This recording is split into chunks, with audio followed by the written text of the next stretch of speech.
Okay.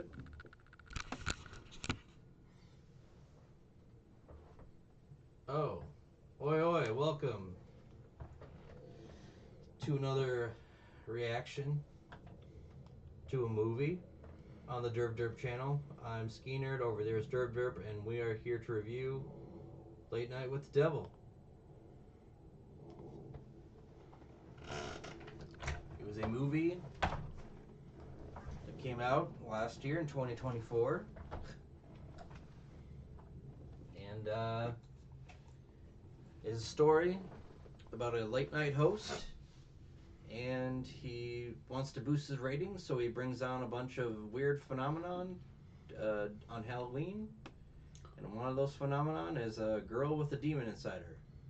And they decide, hey, why not bring out the demon? And so they do. All right. Well, let's start off with the main character. His real name is Polka Dot Man, and Jack Delroy, played by David Dust Malshield. what's his name? David Dust Malshield. AKA Polka Dot Man. If you don't know who Polka Dot Man is, well, you've got some movie watching to do. Called Suicide Squad, or The Suicide Squad, the good one, where you get to see him. Anyways, uh, it's set in the 1970s. We get a little prelude to Jack's life. Um, he starts his talk show in 1971, and it is currently 1977, and he's struggling. He's going against Johnny Carson, who is a beast in himself. Um, and I need to get some water. Hold on. My throat is dry. I need to get some water. Hey, man.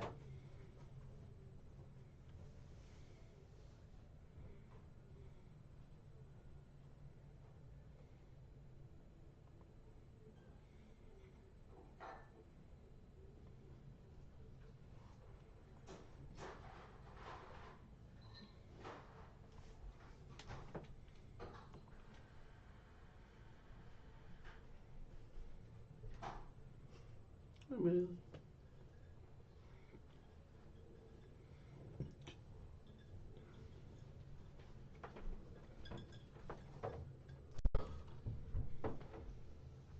All right.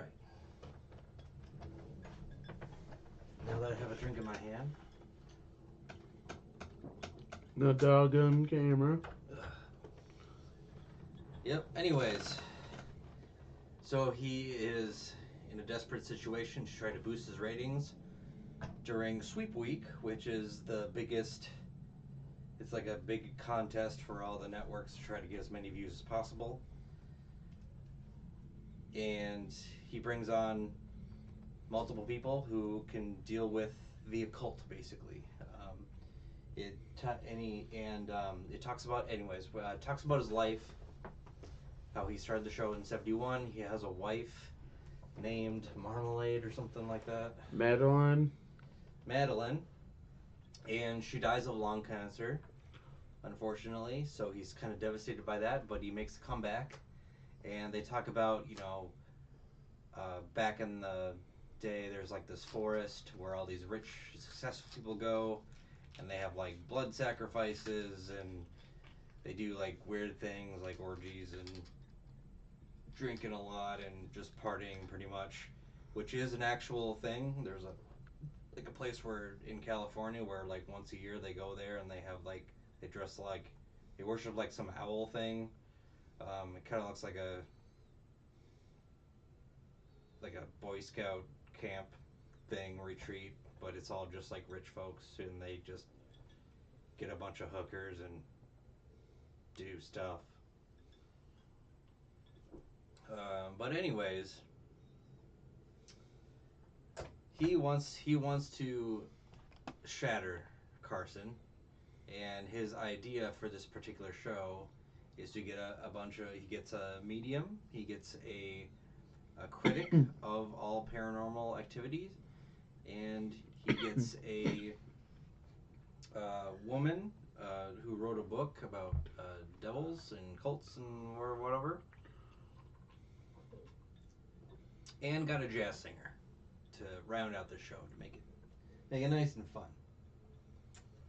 So they basically start the show, and this man named Christu comes out, and you can tell he's full of shit just by looking at him. You know, red flags going off. He's full of shit, but he is a medium. He can quote unquote talk to the dead. If you have seen the South Park episode, the one with the guy who talks to the dead, what was his name? Chris Matthews or no, not Chris Matthews. I can't remember.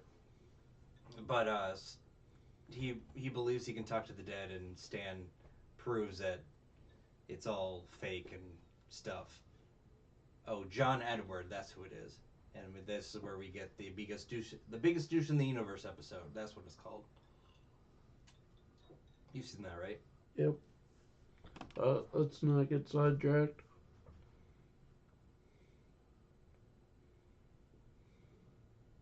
By the biggest douche in the universe. All right. Anyways, Chris too, like the biggest douche in the universe, is a medium, and he does a reading on the show. He's like, hey, Peter, I'm looking for a Peter. Oh, Peter man, and um, he's obviously faking it. You can just tell that he's getting no response, and he's like, oh, I wasn't getting a response. Manly, stop it. Yeah, I know you're walking, but you're walking in my face. Um. Anyways, he does a bad reading, and then he does a good reading with these two women, and he's like, "Oh, I know your son, and he died, and he has a message like he knows that you're taking care of him," and they start crying on show. Oh, this is live, by the way. And then after that, he's done, and he has like a weird freak out. He's like, Minnie's talking to me," and the lights start flickering, and his eyes roll back, and no one says anything. Um, then he's done, and he's like, "Oh, I need some water." So then they call the next guy named Carmichael Hay, and he's a magician, hypnotist, and an IFSIP person, which basically he's a skeptic of anything paranormal or occult, occult like the medium. Like he's criticizing the medium the entire time. He's like, "Oh, there's a trick for that. There's a trick for that," and his gig is if anyone can prove something paranormal, he'll write a check for $100,000. There's one thing that also made me laugh when he was like doing his whole intro. He said he went to the Amityville house, to try to prove it, and that Ed and Lorraine Warren did not want anything to do with it, which was just made me laugh because that case is one of the ones that made them famous in real life. Yeah, and that was fake too. All of their stuff is fake. But it's still. Oh, I know. That's not my point. Well, I was going off the critics, like it was an actual like fake thing, but it did make them famous. Yeah, they got like movie rights and book rights, and they got a lot of money, and they kept making. Oh, here's another house with a person. Blah blah blah. But anyways, we learn like after the medium has his freak out, Minnie is his nickname for his dead wife, and he's like, I should have said something, but I didn't because I was freaked out about it. And this medium looks sick, and he's like, I need some water, blah blah blah. And this critic is like debunking him like in real time, and he's like, oh, I don't like you, I'm walking away, but they won't let him walk away. And he's like, I need to go to the hospital, and then he pukes black stuff. Um, And then we find out later that he dies, and people are like freaking out and stuff. So that's a thing. What happens next? Oh right, like in between like the guests, they always go to a break, and there's always like something that they're talking about. They're talking about A weird noise coming from the cameras. yeah, or they're like, oh, we need to get moving. Oh, how's that? This thing is good. We need to get more ratings and stuff like that. Oh, the studio president is in the audience or something like that. Something weird. Uh, and then they bring out the creme de la creme, the Dr. June Ross Mitchell. She's an author. She wrote a book about the this cult and how this little girl Book survived called it. Conversation with the Devil. Yeah, and that's what she does. She's a what is she called? Parapsycholo. Parapsychologist. Yep. Um, so she treats people who are, I guess, possessed or something. I guess that's how that works. Um, I think it's more described as like treating people that not necessarily possessed, just like witness or have some kind of paranormal event happen to them, not necessarily just possession, okay. like a poltergeist or stuff like that. Mm-hmm. All right. Anyways, That's an so actual thing as well. Is the study of alleged psychic phenomena, extrasensory perception, telepathy, precognition, clairvoyance, and psychokinesis. So that's what it is. mm-hmm. I knew it was an actual study.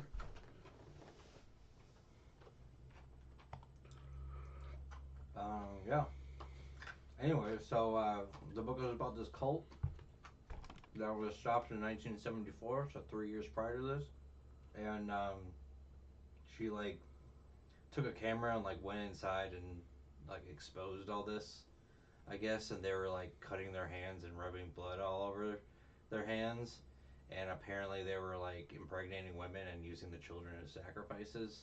And this girl who was 10 years old at the time, she survived. There was a he set like everyone on fire, and she was the one that survived, and she's been taking care of her ever since. This doctor, and her name, this girl, the name is Lily, and she's weird because she keeps staring at the camera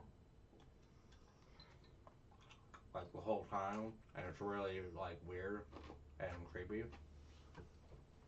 Cause she's like, oh yeah, I got a demon inside me, but it's like she has a split personality, and like when the demon comes out at times, she's in control because of the doctor. But of course, this whole time, um, oh, and the demon's name is Braxis. If that means anything, it's No, just a demon name. no, that's just the demon that the cult. Worship. Right? Yeah, but the demon inside Lily is Mr. Wiggles. It's a different demon. No. Yeah. No, no. She calls. That's what she calls it. That's a No, nickname. they say it's a different demon in the movie. Are you sure about that? Yep, they say it's not the same demon. It's a smaller demon. All right. Mr. Wriggles. Um, they want to. The audience wants to see Mr. Wriggles, and the doctor's like, nope, can't do that. The audience begs and begs and begs. Instead of being a responsible doctor, she's just like, okay. And then they do a quick thing where the girl's hands are tied. The demon comes out and her voice changes.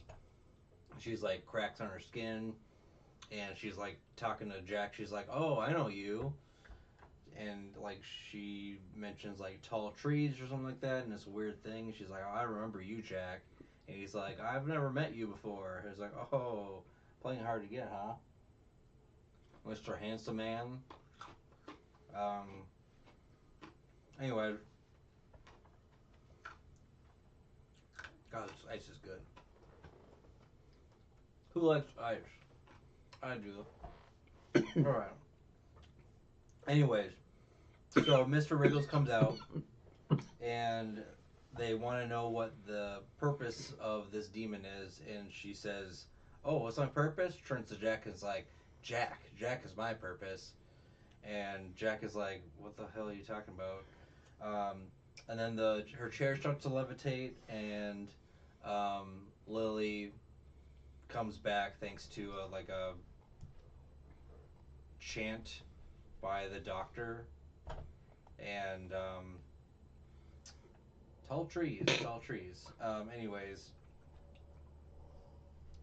then then the critic gets a chance to prove this what happened is wrong, and so he hypnotizes Gus, the side or the sidekick, I guess, of the show.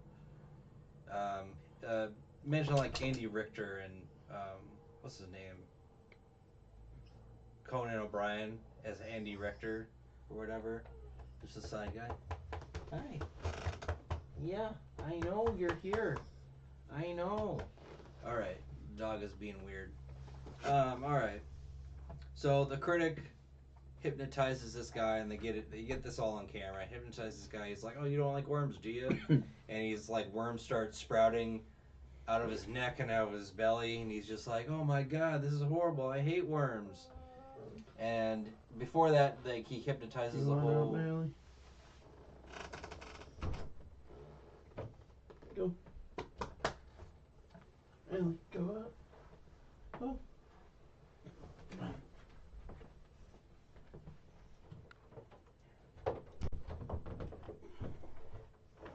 Okay.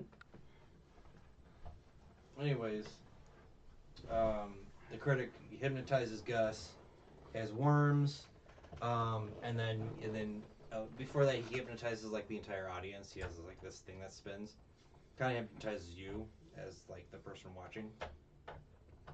But then they play back, and he's like, the camera doesn't lie, and then they play it back, and it shows him suggesting, oh, there's worms coming out of your neck, oh, there's worms coming out of your belly, and the experience is different. And then they go, oh, let's play back the demon one, because that if that's true, the camera will show it. And they're like, okay, whatever. And this whole time the doctor's like, oh, I want to get Lily out of here because she can't be exposed to all this noise and stuff like that and the lights. And no, they just keep staying on stage. She doesn't leave because she's like stupid. She's very irresponsible. Um, and then during the playback, Jack sees like his ghost wife in one of the shots or whatever, stills or Yep. one of the reels. What do they call? What do they call it? Anyways, Recordings. yeah, it's like the super slow motion frame. That's what they call it. And then Mr. Rios gets free, so and people start dying. Like Gus is just like, oh, the power of Christ compels you, and there's like this bunch of light and weird stuff happening around Lily, and the demon comes out. Um, and Gus dies. He gets his neck Rain. does a 180, and he falls over. Then the doctor, she's just like, oh, let me do that incantation I said before, and the it's like a chain around her neck, and she gets basically choked to death, and then blood starts coming out from the chain. And then the critic is just like, he's just like, oh, how do I stop you? He holds out the check that he's been like touting the whole time, and it's like, this will stop you. And she's just like, no, that's not gonna stop me. And he gets burned alive. and then Jack wakes up in like a purgatory of some kind, like a hell, like he's reliving all his past shows, and he's freaking In out. reverse. Yeah, he's freaking the fuck out. Oh, can I swear? I can't remember if I can swear or not. You already did. It's too late. Oh. Anyways, he's freaking the hell out, and he drinks from a cup. He's surrounded by all these like cultists. Drinks from a cup, and then he sees his wife, and she's like, "Please do it. Please put me out of my misery." And he takes the sacrificial knife, stabs her, and then he wakes up realizing he was stabbing Lily, and then the video just ends. And But you realize, only not only that, he stabs her on live television. yep. And this was a recording that they had. So only, basically, what this means is that it was so like messed up. Only the people that were watching it live got to see it. Um, and it's one of those things where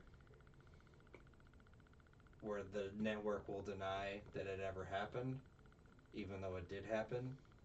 Um, They'll just, in reality, if something like that were to happen, they just chop it down to like a gas leak or yep. because that It does was just happen in real life. it was just the see the star the sun's light was bouncing off of Jupiter and hitting you at a different angle, so it 'Cause made it look it, like that was happening. But it's reality's way of explaining the unexplainable. Just something that makes sense. yeah, there was actually something that happened kind of like that in real life. There was this show called The Colony. It was basically a what if scenario of if the government shuts down everything and there's like some virus that spreads out.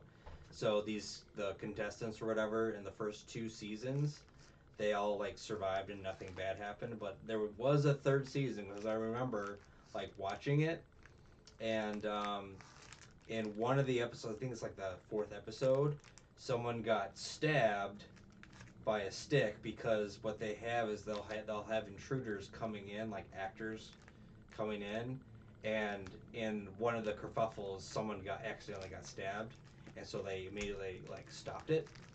Um, but if you try to go back and watch that today, they have a PR person saying, "No, no, that never happened. There was no third season of The Colony. There was just the first two, which is a great show, by the way. If you like the post-apocalyptic stuff, like what if scenarios, um, it's basically can they survive, kind of thing, and it's really great. That came out 2007, 2008, I want to say, but it's just one of those things that they will deny it happening. So, um, but that was a very enjoyable movie. There was definitely a lot of effort put into that, especially with all the dialogue. And all Um, the research too, because there's yeah, a lot of research that was done. like with the talking to the demons, like kind of what happens. Um, I personally don't believe that demons exist or any of that stuff exists. It's just like someone, had a really hard time, and they, it's like a schizophrenia thing. They develop another personality that's like an evil personality. Um, I personally believe to some extent, man, because I'm among the belief that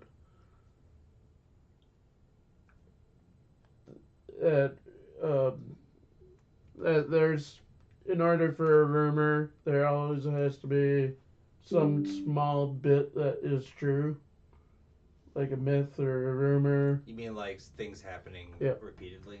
that or just like something happened that just media and such just exploded it to more than what it was. Yeah. Uh, they also talk if you guys have ever heard of the YouTube channel, the Y Files. They do delve deep into a bunch of different subjects. Some of them are like the one is like the MK Ultra thing, or like Apollo like 18 or 19, and they kind of like go over the story of these different weird phenomena, and they debunk it, and it's really fun show, especially with the fish. I forget his name. There's a goldfish that's really obnoxious. It's really great. Especially with me, because I'm not going to go into details. I've witnessed some things, but Yeah, that I'm me too. aware that I was probably more asleep than anything, but I have witnessed some things. Yeah, And that's what I base that belief on, because I have witnessed some things. yeah. Like when I was 8 years That, old, I that there is some truth to it, at least. yeah, like for example, when I was 8 years old, I was sleeping at my grandma's house. I just happened to have my eyes open, and a white figure went across the window, and I was like, I think I just saw a ghost, Like for but I me, don't believe in ghosts. I've So woken up to a female figure dressed in a white dress at the foot of my bed, pointing out my window. I've woken up to what seemed like somebody in my closet filing through a cabinet that's not there, and then just look at me. he's like, what are you looking at me for? It's What are you looking at my gut for? moments like those where you also just have like sleep paralysis where you can't move. Yeah, I had one where I had sleep paralysis, and on the ceiling was Hitler, and I was just like, F you, Hitler. F you. Yeah, you're not going to get me. F you, Hitler. And then I got out of my sleep paralysis. Because F Hitler. Yeah. Uh, let's end it there and get on to the next part of this. Okay.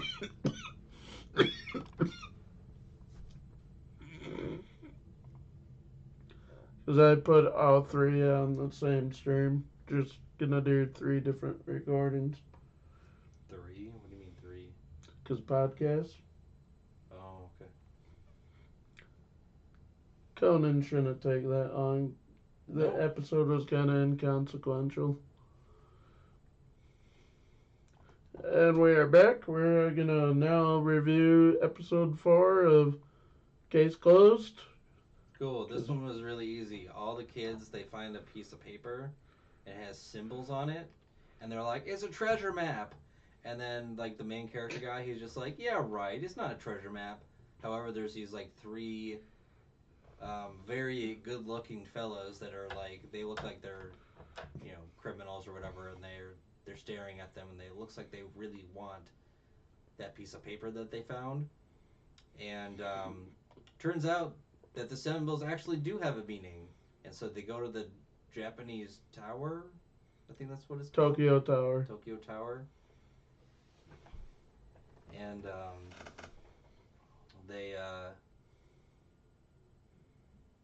solve. They follow the clues. They're just symbols, and they're like, oh, there's a treasure at the end of it. And they go throughout the town, and they're like, wait a minute, it has to be at night because there's a moon symbol. And so they follow all the neon signs. Eventually, they make it to this tower, um, and it overlooks the river. And they're like, "Look, it's the last symbol. It's a fish symbol. We're at where the treasure is. Wow!" And then the three guys are like, "Hey, thanks for showing us where the treasure is. Yeah, our former boss tried to steal these a year ago, and then ran into Japan, and we found him. We turned him into the police, and now and our piece of paper fell out of our hands, and you guys found it, but you guys actually solved it. Um, so the kids got tied up, and when the bad guys were in the right spot, they removed a rod, and the gold coins fell on top of them, and it was like 15,000 of these gold coins. Maple leaf coins. So it's current gold from Canada. Yeah. And that was pretty much the episode.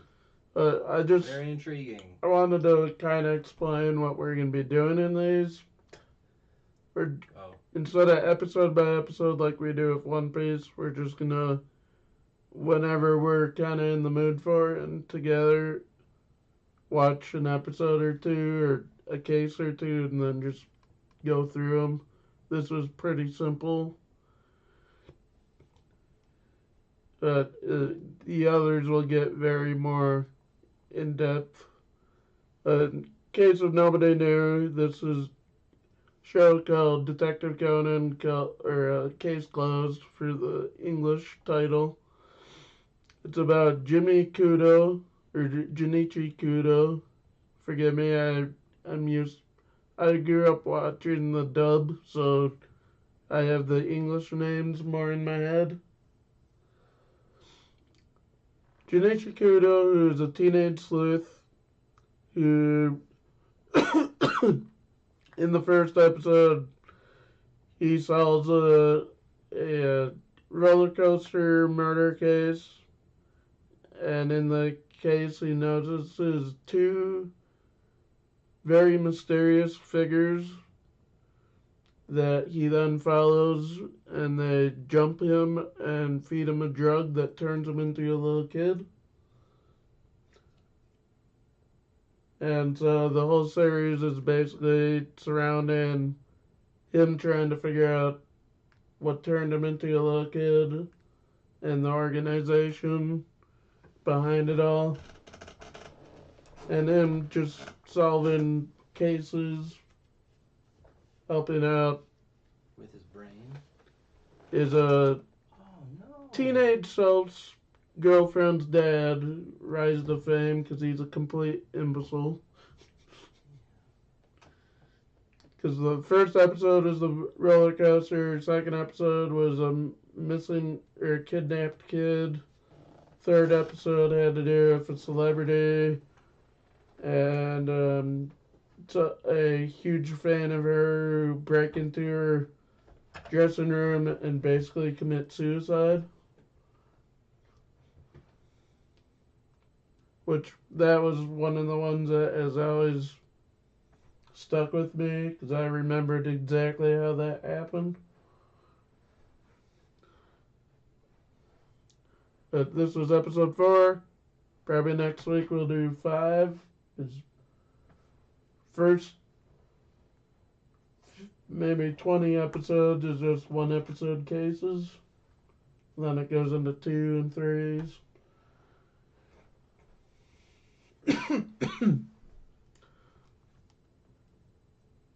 I'm currently on episode 938, so. Okay. This is going to be a long project, but we won't be doing it weekly like we do One Piece. Mm-hmm. If anything, it'd just be like 1 or 2 episodes a week. But that was our very brief of this one. Now we're going to go to our podcast.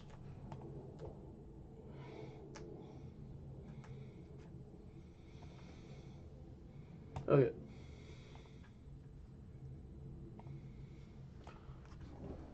Go on. Oh, right now? Yep. Oi, oi, welcome to the Just Dresden channel. We're going to do the podcast right now. It's the Basement Dwellers podcast. For those of you who have been following along, we are obviously missing someone today.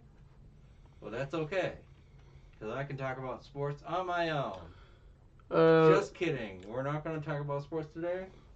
For the most part, this podcast for a while will just be the two of us with Elusive joining in when he can. Might be a while. But Gotta find my thing. Alright, so sports. Baseball started. It's been about a week. It's been crazy. We got a lot of like different records and got the new torpedo bat, which is all the craze right now. And we got Rafael Devers striking out like 15 times before he gets a hit. That was an MLB record. And then we had the crazy Yankees getting like what 9 home runs in the first game, and they actually set an MLB record of like the first 3 pitches against the Milwaukee Brewers were home runs. We also had the Miami Marlins win their first 3 games in walk-off fashion, which is another MLB record. And it's crazy. We got to see Royce. Crap, what's his name? I have him on a couple of my teams. Anyways, he's a rookie pitcher for the Dodgers. Let's see if I can find his name. It's Rory Sasaki or something. Did I get it right? Oh, sorry, Roki Sasaki. And he had a couple bad starts. It happens, but he was crying. Anyways, March Madness is going on. I think right now they're having the final. It was Houston and Florida for the men's. For the women's, it was UConn and South Carolina. And I think they're still playing right now. I don't know. But who cares? We are going to go into their nerdy stuff. And one thing I'm going to bring is some random thing I've seen. And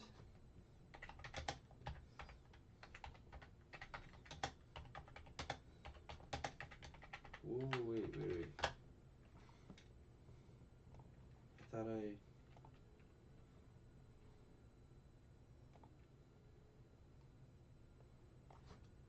where did I put that?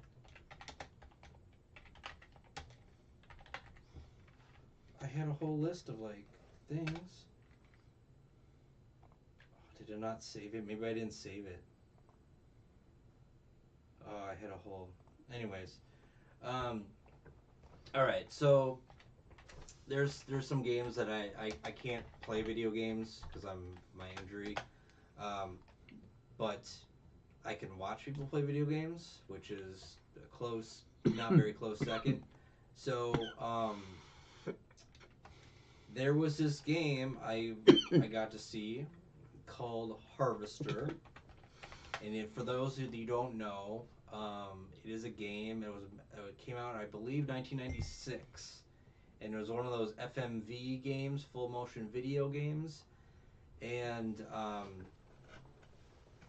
they basically have real actors, and they thought that was the way of the future for gaming.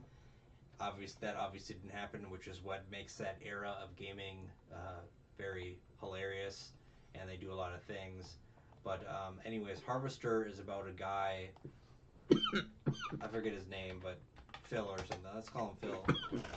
He wakes up in this crazy world where he can't remember anything, of course, and his brother is watching violent TV. His mother keeps baking cookies. We have the principal and a teacher who like to make love in the closet of the school, and you have to expose them. And the whole game, anyways, the whole game is about you have to join a cult and figure out why you're there and try to remember. And the other thing is that there's a girl there who you're supposed to be engaged to, and she doesn't remember anything either.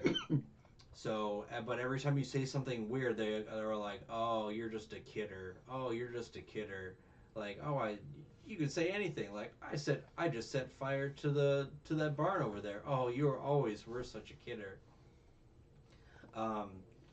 But it is a crazy, wacky adventure where you have to basically infiltrate this cult and find answers and ask yourself, why is this happening and what the heck is going on and how can I survive this? Yeah, your fiance's dad is like really creepy. He really loves worshiping meat, in all the wrong ways. But anyways, Harvester is a crazy, wacky game. Totally recommend. If you don't have to play it because you would have to do special things, but there are definitely reviews online of this crazy wacky game, and I suggest you either play it or watch someone play it. Cool, awesome. Did you have any movie news or video game news or anything like that? I don't have any video game news because Elusive didn't send it to me. He's more in the know for games. Can't think of any anime. That's what I was currently looking at. But movie news. Val Kilmer passed away this last week. Rip. Uh, and really big announcement in my opinion. And I almost fell for a reverse April Fool's joke because this was on April Fool's. Kevin Smith's notorious movie Dogma is getting a re-release on June 5th for the 25th anniversary, which is big for me. I'm a huge Kevin Smith fan. But also, he announced he's going on a road show starting April 23rd, I believe, bringing Dogma all around the U.S. I'm going to go to the April 24th one. The one thing that made me astonished, and I'm sure with Kevin Smith too, this sold out faster than Taylor Swift. Tickets went up April 1st. They were sold out within 24 hours of the first showing throughout the whole country. That's pretty good. Yeah. And then he added second showings. Those sold out within another 24 hours.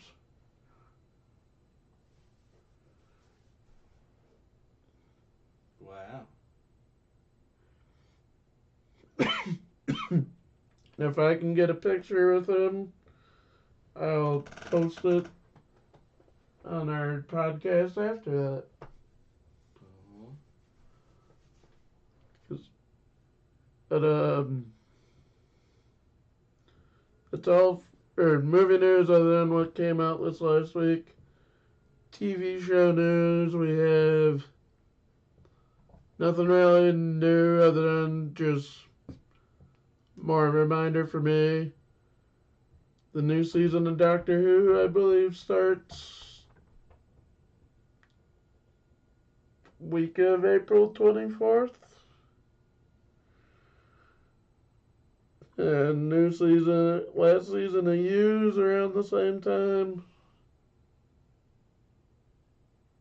I don't remember anything else. I had a lot of news throughout the last couple of weeks since our last one, but since we kept postponing, I forgot.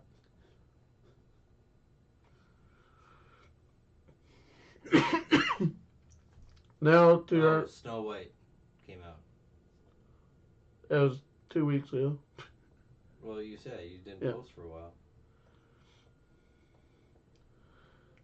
For our movie releases this last week, because we'll do probably a podcast sometime during the week for next week, this coming week. First off, we have The Friend, starring Bill Murray, Naomi Watts, and Chloe Schaffler. Yeah, it's about him getting friend zoned, forever being another friend, never the boyfriend. Rated R for language, including a sexual reference. A sexual reference. And it's a drama. I saw her I saw her shoulder. Oh. Then we have Hell of a Summer, which is one that has my interest, but I'm probably going to see Death of a Unicorn next day off. It stars Fred Hetchinger, Finn Wolfhard, and DeFaro Wunatai.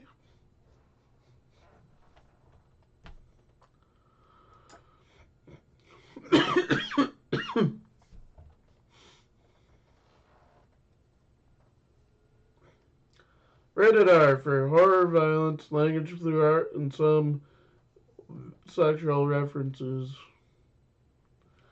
Comedy, horror, mystery. Taglines: pack your body bags. The plot is the counselors of a summer camp are terrorized by a masked killer.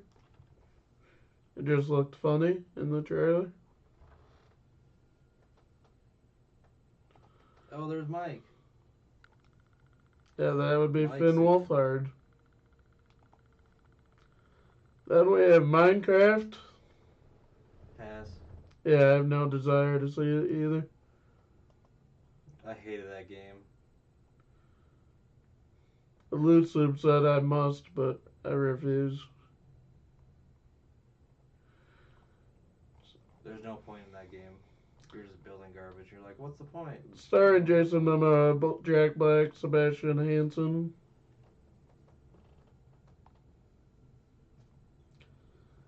Be There and Be Square. Action, adventure, comedy, family, fantasy. Rated PG for violence, action, language, suggestive, rude humor, some scary images. No, thank you. Then we have Eric LaRue, starring Judy Greer, Paul Sparks, and Alexander Skarsgård.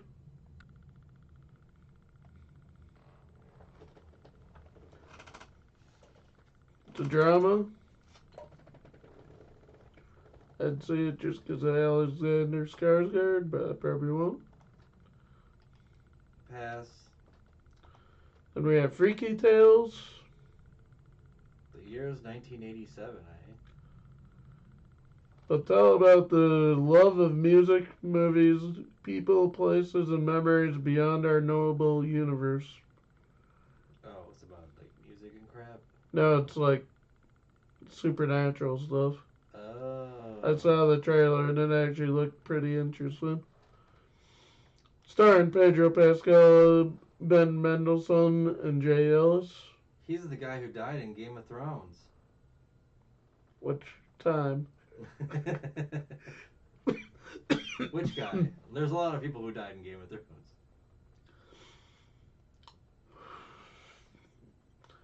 It's a tagline is in 1987. Oakland was hella freaky. It's an action, adventure, comedy, crime, drama. Rated R for some or strong, bloody violence, language throughout, including slurs, sexual content, and drug use. Drugs are bad, okay. Then we have The Gazer, starring Ariella Mastriani, Renee Gagner, and Jack Alberts.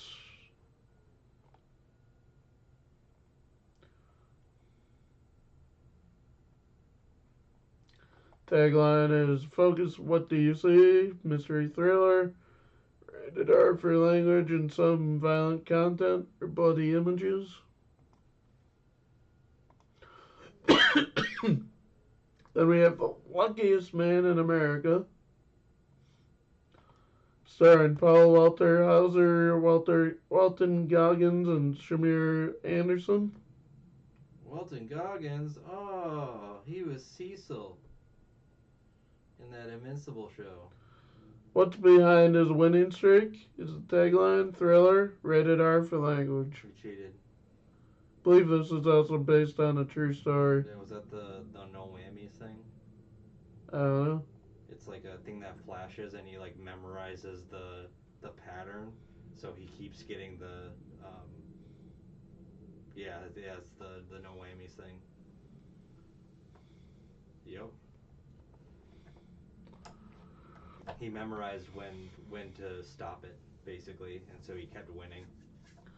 Then we have A Nice Indian Boy, Doesn't look too nice to me. starring Karen Sunny, Jonathan Groff, and Sunita Mani. Sunita Money. Comedy, drama, romance. That's all there is to it, apparently. And we have Psychotherapy, the shallow tale of a writer who decided to write about a serial killer. That's the full title. Cool. Starring Brett Lower, Sidney Cole Alexander, and Steve Buscemi. Steve Buscemi.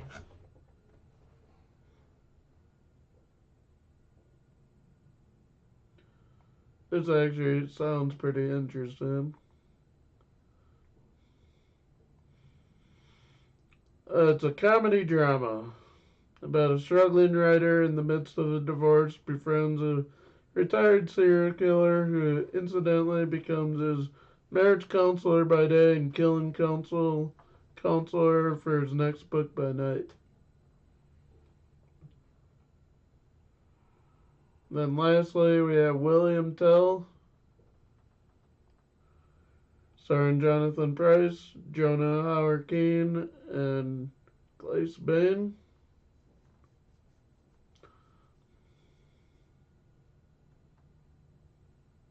This also looks interesting.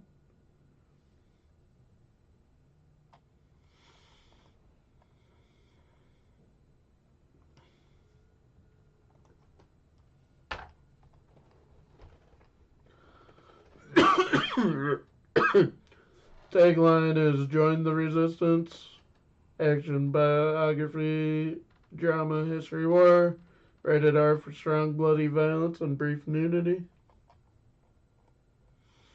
The narrative unfolds in the 14th century amidst the days of the Holy Roman Empire, where Europe's nations fiercely vie for supremacy, and the ambitious Austrians, desiring more land, encroach upon Switzerland, a serene and pastoral nation.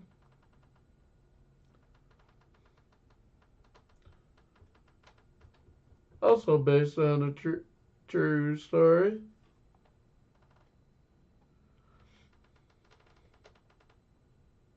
Because I remember hearing that name.